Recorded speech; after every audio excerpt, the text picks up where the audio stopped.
the person on the grave? No, the best they can do is carrying body.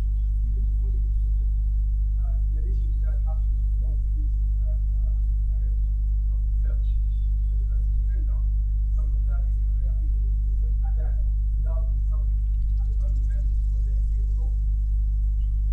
That's something, if I do that family member Yeah. on my side, what would be that decision? What's the best way of Can I just I'm not ask a going to. question? Yeah, I'm not. You said, this is new to me as well.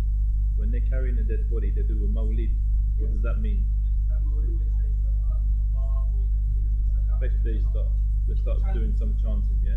And then when they're going to put him in the grave, they put that down. Exactly. When they arrive there, they do them that.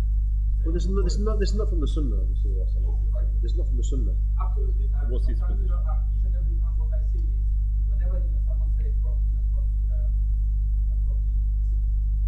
whoever says this is not allowed, then something much more curious than that. Well, the Prophet says, "Man ra'a minkum munkaran falyughayyirhu biyadihi, فإن لم يستطع فبلسانه." So, to the end of the hadith, he who sees a wrong should stop it with that physically, and if you can't do so, then say something. But sometimes saying something will cause fitna as well. So, if the person hasn't given janazah properly, then you can take the name of the person to the local masjid and do janazah for that person, or do janazah for him by yourself, and ask and say to Allah, "I'm making barah from this. I want you to that." Obviously, if the person died believing of something, say that person died believing, I believe in going to the graves, and etc., then Allah would deal with him as the apparent. You can't say if a person died believing in, say, going to the grave and asking the grave, he really believed that thing. Oh, mashallah, he died shaheed, or he died on that belief, which is kufr. But saying that to the family and all that, they'll probably get shot. Or worse. So, best thing to do is, like I said, you make barah from that, and if you know if the person in the grave doesn't accept all that kind of thing, then he should have put it in his will that I don't want wailing, I don't want mawlid, I don't want naat, I don't want this, I don't want nothing. I can do my janazah on the grave and wait there a little bit to give me some security, and then when I leave, the angel will come. So just go. So the person does it in their will, they're safe from all this. So it doesn't matter how much they call naat or mawlid, whatever it is, they won't get punished because they've put on their will. They've safeguarded themselves. So you just say the janazah for them or in the local masjid, and that'll be it for that person. But if you want to say something, this is wrong, then by all means say it. Why not? If it's family members, then say it. But usually giving da'wah to family members is a bit of a it's difficult, because emotions are involved. It's very difficult, and I understand that it's difficult for you. But if you want to say something, then say something, because there's nothing greater than saying something against the fitna that you see. And the greatest jihad is to say something, to prevent something, or speak in front of a leader, knowing that you're going to die, you're going to get killed for it, speaking the truth. And Allah will reward you for it. Allah will give you strength and weaken their hearts, so they won't do anything. They have to keep quiet. But that will be your test. Sometimes a person gives da'wah to a family and they're very strong. No, this is okay. They accept it. It's too strong. The onslaught is just too strong. But you have to be like Noah.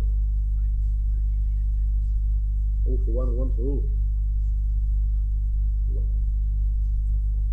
Sisters and brothers, just think of some questions if you can. We've got a few more minutes. I'm just going to ask again the book that you mentioned. Is it that book? Muhammad Sirin al-Qahtani? wal Bara. Muhammad Sa'id al-Qahtani. Sa'id.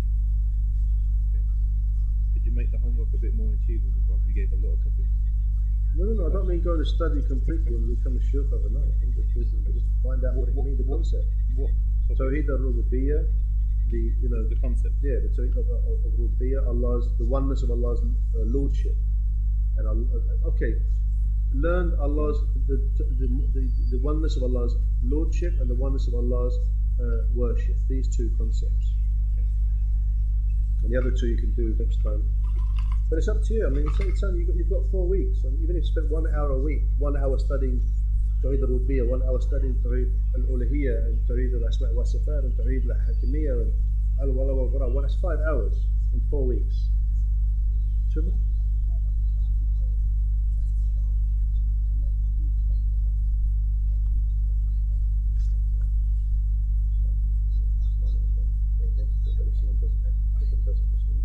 We did say that.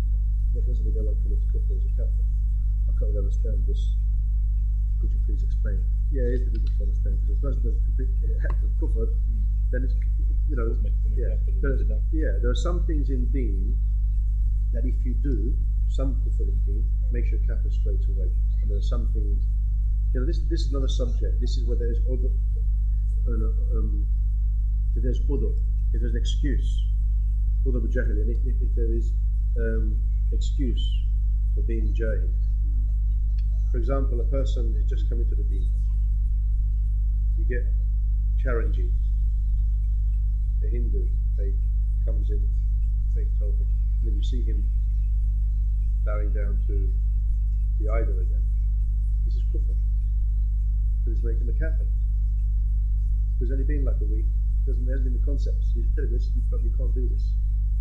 You worship only direct to Allah subhanahu wa ta'ala. If he insists on it, then hukum is given by, you know, the qadi. And you can say only apparently, yeah, I'm going to associate myself with this person because he can make an act of kufr and I believe it's a kafir. The same way where I can't remember this one.